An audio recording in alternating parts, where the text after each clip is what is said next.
But let us pass from poor Basil. I wish I could believe that he had come to such a really romantic end as you suggest, but I can't. I dare say he fell into the Seine off an omnibus, and that the conductor hushed up the scandal. Yes, I should fancy that was his end. I see him lying now on his back, under those dull green waters, with the heavy barges floating over him, and long weeds catching in his hair. No, I don't think he would have done much more good work. During the last 10 years his painting had gone off very much. Dorian heaved a sigh, and Lord Henry strolled across the room and began to stroke the head of a curious Java parrot, a large grey plumaged bird with a pink crest and tail that was balancing itself upon a bamboo perch. As his pointed fingers touched it, it dropped the white scarf of crinkled lids over black glass-like eyes, and began to sway backwards and forwards. Yes, he continued, turning round, and taking his handkerchief out of his pocket, his painting had quite gone off. It seemed to me to have lost something. It had lost an ideal. When you and he ceased to be great friends, he ceased to be a great artist. What was it that separated you? I suppose he bored you. If so, he never forgave you. It's a habit bores have, by the way. What has become of that wonderful portrait he did of you? I don't think I have ever seen it since Steve finished it. Oh, I remember your telling me years ago that you had sent it down to Selby, and that it had got mislaid or stolen on the way. You never got it back? What a pity. It really was a masterpiece. I remember I wanted to buy it. I wish I had it now. It belonged to Basil's best period. Since then his work was that curious mixture of bad painting and good intentions that always entitles a man to be called a representative British artist. Did you advertise for it? You should. I forget, said Dorian. I suppose I did, but I never really liked it. I am sorry I sat for it. The memory of the thing is hateful to me. Why do you talk of it? It used to remind me of those curious lines in some play, Hamlet, I think. How do they run? Like the painting of a sorrow, a face without a heart. Yes, that is what it is like. Lord Henry laughed. If a man treats life artistically, his brain is his heart, he answered, sinking into an armchair. Dorian Gray shook his head and struck some soft chords on the piano. Like the painting of a sorrow, he repeated, a face without a heart. The elder man lay back and looked at him with half-closed eyes. By the way, Dorian, he said after a long pause, what does it profit a man if he gain the whole world and lose, how does the quotation run, his own soul? The music jarred, and Dorian Gray started and stared at his friend. Why do you ask me that, Harry? My dear fellow, said Lord Henry, elevating his eyebrows in surprise, I asked you because I thought you might be able to give me an answer. That is all. I was going through the park last Sunday, and close by the Marble Arch there stood a little crowd of shabby-looking people listening to some vulgar street preacher. As I passed by, I heard the man yelling out that question to his audience. It struck me as being rather dramatic. London is very rich in curious effects of that kind. A wet Sunday, an uncouth Christian in a mackintosh, a ring of sickly white faces, under a broken roof of dripping umbrellas, and a wonderful phrase flung into the air by shrill hysterical lips. It was really very good in its way, quite a suggestion. I thought of telling the prophet that art had a soul, but that man had not. I am afraid, however, he would not have understood me. Don't, Harry. The soul is a terrible reality. It can be bought and sold and bartered away. It can be poisoned or made perfect. There is a soul in each one of us, I know it. Do you feel quite sure of that, Dorian? Quite sure. Ah, then it must be an illusion. The things one feels absolutely certain about are never true. That is the fatality of faith, and the lesson of romance. How grave you are! Don't be so serious. What have you or I to do with the superstitions of our age? No, we have given up our belief in the soul. Play me something, play me a nocturne, Dorian, and as you play, tell me, in a low voice, how you have kept your youth. You must have some secret. I am only 10 years older than you are, and I am wrinkled and worn and yellow. You are really wonderful, Dorian. You have never looked more charming than do you do tonight. You remind me of the day I saw you first. You were rather cheeky, very shy, and absolutely extraordinary. You have changed, of course, but not in appearance. I wish you would tell me your secret. To get back my youth, I would do anything in the world, except take exercise, get up early, or be respectable. Youth, there is nothing like it. It is absurd to talk about the ignorance of youth. The only people to whose opinions I listen now with any respect are people much younger than myself. They seem in front of me. Life has revealed to them her latest wonder. As for the ages, I always contradict the aged. I do it on principle. If you ask them their opinion on something that happened yesterday, they solemnly give you the opinions current in 1820, when people wore high socks, believed in everything, and knew absolutely nothing. How lovely that thing you are playing is! I wonder, did Chopin write it at Majorca, with the sea weeping round the villa, and the salt spray dashing against the panes? It is marvelously romantic. What a blessing it is that there is one art left to us that is not imitative. Don't stop. I want music tonight. It seems to me that you are the young Apollo, and that I am Marsyas listening to you. I have sorrows, Dorian, of my own that even you know nothing of. The tragedy of old age is not that one is old, but that one is young. I am amazed sometimes at my own sincerity. Ah, Dorian, how happy you are! What an exquisite life you have had! You have drunk deeply of everything. You have crushed the grapes against your palate. Nothing has been hidden from you, and it has all been to you no more than the sound of music. It has not marred you. You are still the same. I am not the same, Harry. Yes, you are the same. I wonder what the rest of your life will be. Don't spoil it by renunciations. At present you are a perfect type. Don't make yourself incomplete. You are quite flawless now. You need not shake your head, you know you are. Besides, Dorian, don't deceive yourself. Life is not governed by will or intention. Life is a question of nerves and fibers, and slowly built up cells in which thought hides itself, and passion has its dreams.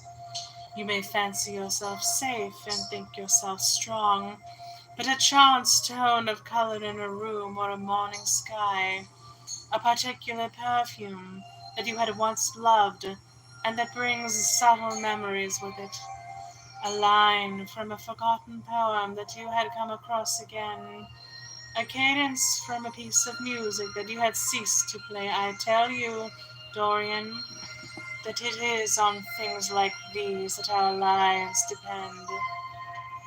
Browning writes about that somewhere, but our own senses will imagine them for us. There are moments when the odor of Lilas Blanc passes suddenly across me, and I have to live the strangest month of my life over again. I wish I could change places with you, Dorian. The world has cried out against us both, but it has always worshipped you. It always will worship you.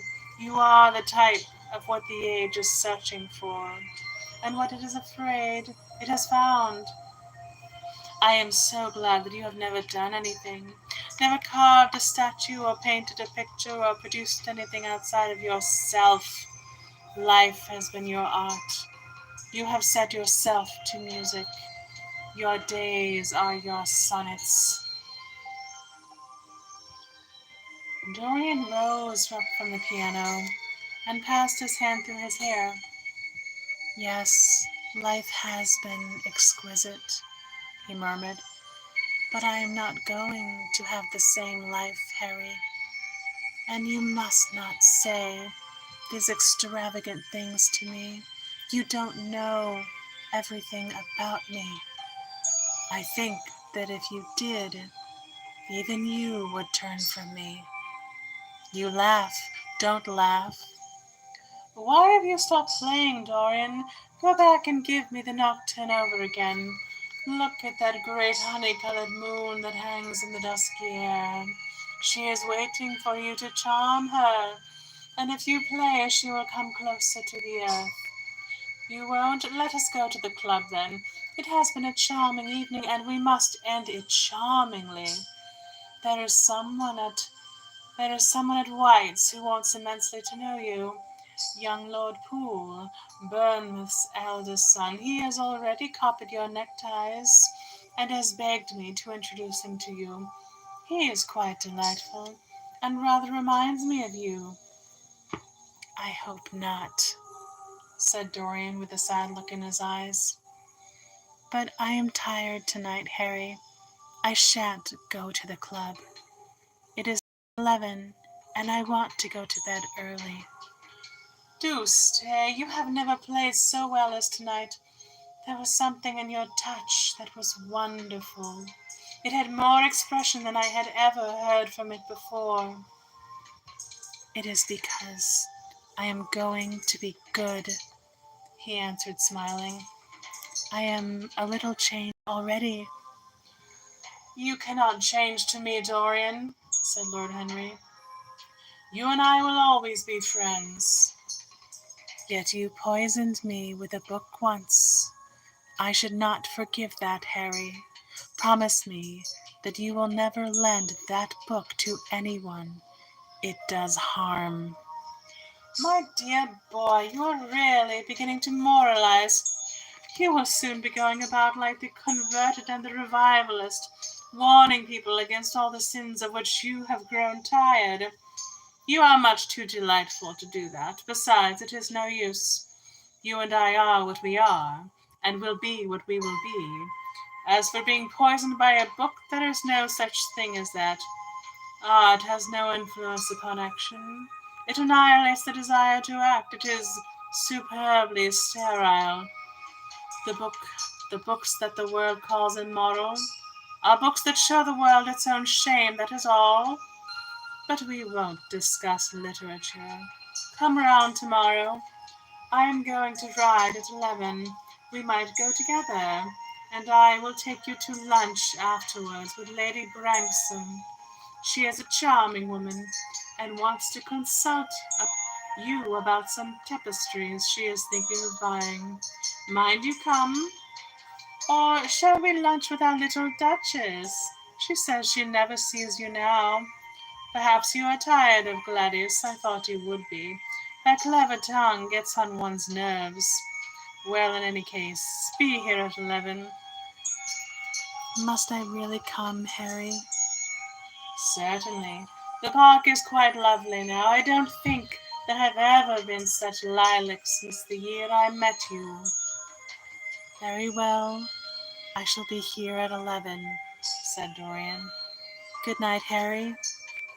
As he reached the door, he hesitated for a moment, as if he had something more to say. Then he sighed and went out. Chapter 20. It was a lovely night, so warm that he threw his coat over his arm and did not put his silk scarf round his throat. As he strolled home smoking his cigarette, two young men in evening dress passed him. He heard one of them whisper to the other, "That is Dorian Gray." He remembered how pleased he used to be when he was pointed out or stared at or talked about. He was tired of hearing his own name now. Half the charm of the little village where he had been so often lately was that no one knew who he was. He had often told the girl whom he had lured to love him that he was poor, and she had believed him.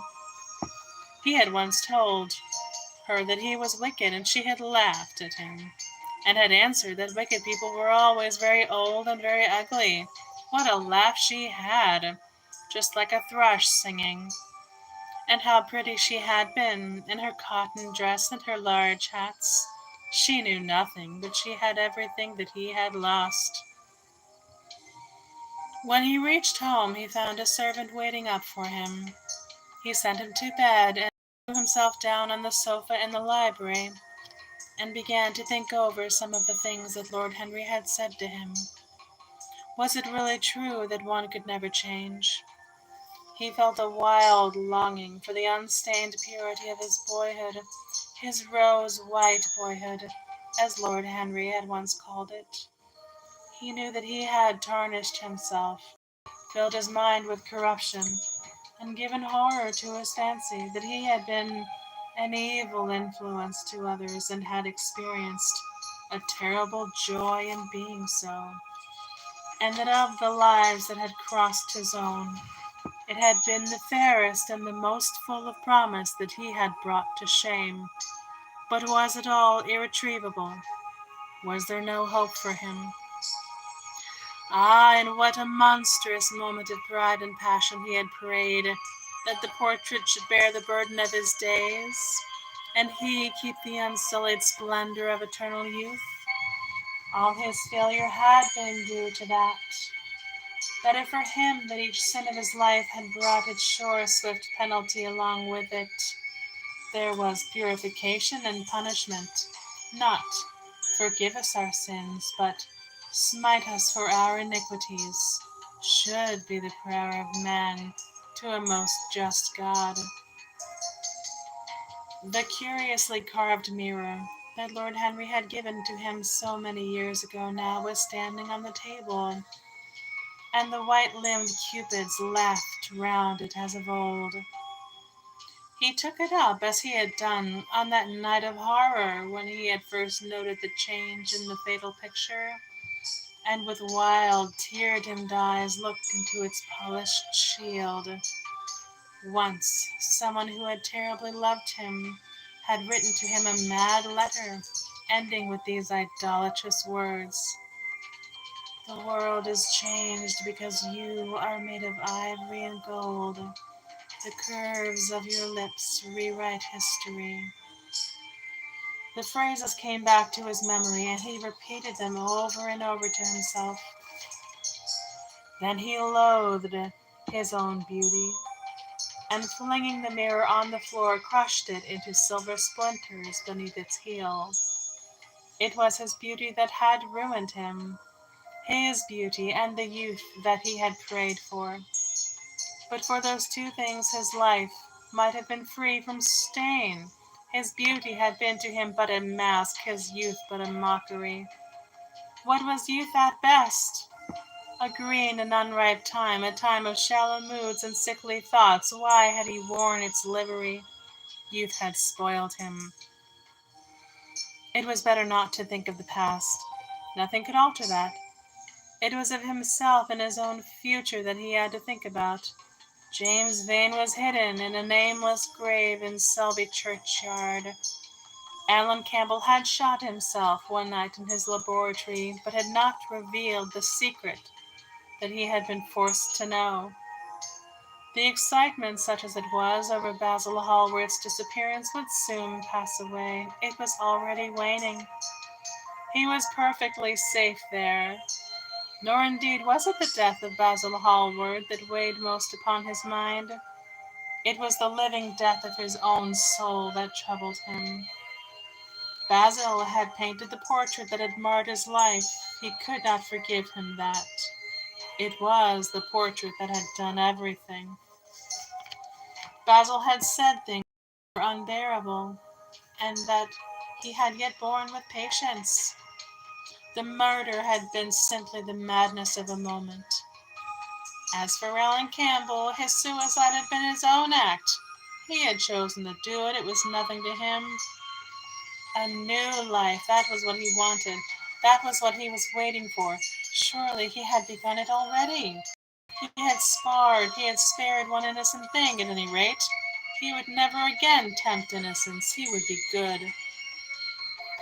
As he thought of Hetty Merton, he began to wonder if the portrait in the locked room had changed. Surely it was not still so horrible as it had been. Perhaps if his life became pure, he would be able to expel every sign of evil passion from the face. Perhaps the signs of evil had already gone away. He would go and look.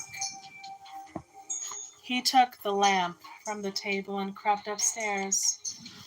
As he unbarred the door, a smile of joy flitted across his strangely young-looking face, and lingered for a moment about his lips. Yes, he would be good, and the hideous thing that he had hidden away would no longer be a terror to him. He felt as if the load had been lifted from him already. He went in quietly, locking the door behind him as was his custom, and dragged the purple hanging from the portrait. A cry of pain and indignation broke from him. He could see no change, save that in the eyes there was a look of cunning, and in the mouth the curved wrinkle of the hypocrite. The thing was still loathsome, more loathsome if possible than before, and the scarlet dew that spotted the hand seemed brighter, and more like blood newly spilt.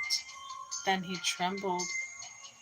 Had it been merely vanity that had made him do his one good deed, or the desire for a new sensation, as Lord Henry had hinted with his mocking laugh, or that passion to act a part that sometimes makes us do things finer than we are ourselves, or perhaps all three? And why was the red stain larger than it had been? It seemed to have crept like a horrible disease over the wrinkled fingers. There was blood on the painted feet, as though the thing had dripped.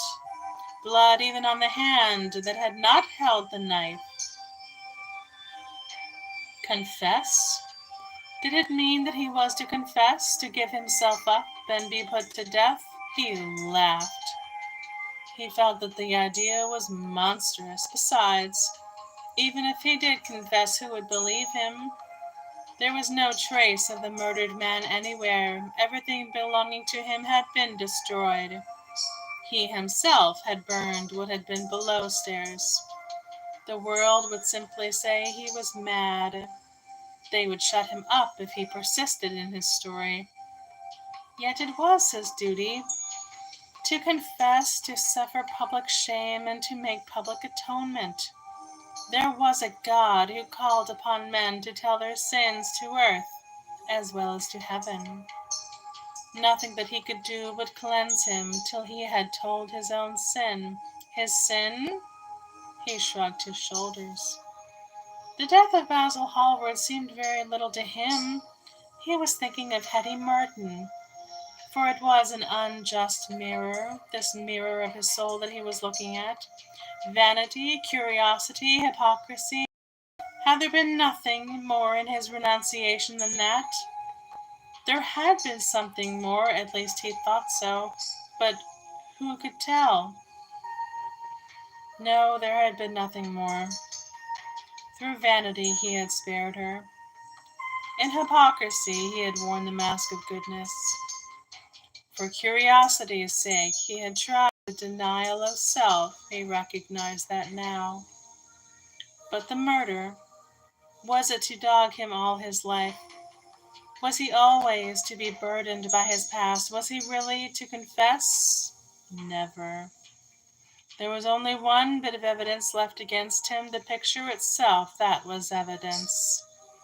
He would destroy it. Why had he kept it so long? Once it had given him pleasure to watch it changing and growing old. Of late he had felt no such pleasure. It had kept him awake at night. When he had been away, he had been filled with terror, lest other eyes should look upon it. It had brought melancholy across his passions. Its mere memory had marred many moments of joy. It had been like conscience to him. Yes, it had been conscience. He would destroy it. He looked round and saw the knife that had stabbed Basil Hallward. He had cleaned it many times, till there was no stain left upon it. It was bright and glistened. As it had killed the painter, so it would kill the painter's work, and all that meant.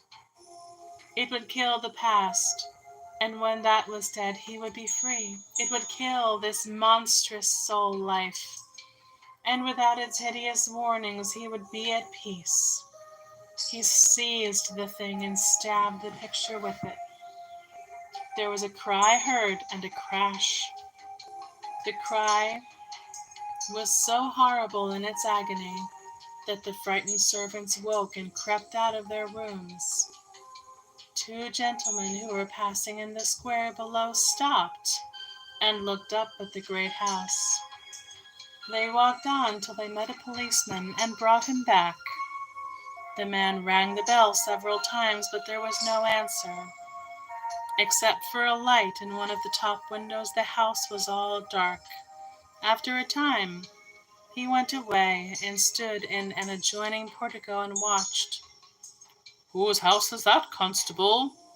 asked the elder of the two gentlemen. "Mr. Dorian Gray, sir," answered the policeman.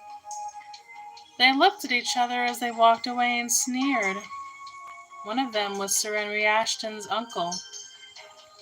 Inside, in the servants' part of the house, the half-clad domestics were talking in low whispers to each other.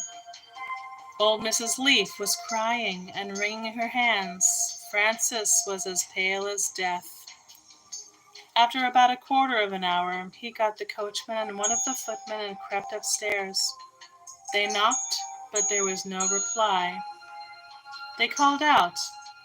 Everything was still. Finally, after vainly trying to force the door, they got on the roof and dropped down onto the balcony. The windows yielded easily, and their bolts were old. When they entered, they found, hanging upon the wall, a splendid portrait of their master as they had last seen him, all the wonder of his exquisite youth and beauty. Lying on the floor was a dead man, in evening dress, with a knife in his heart. He was a withered, wrinkled, and loathsome of visage. It was not till they had examined the rings that they recognized who it was.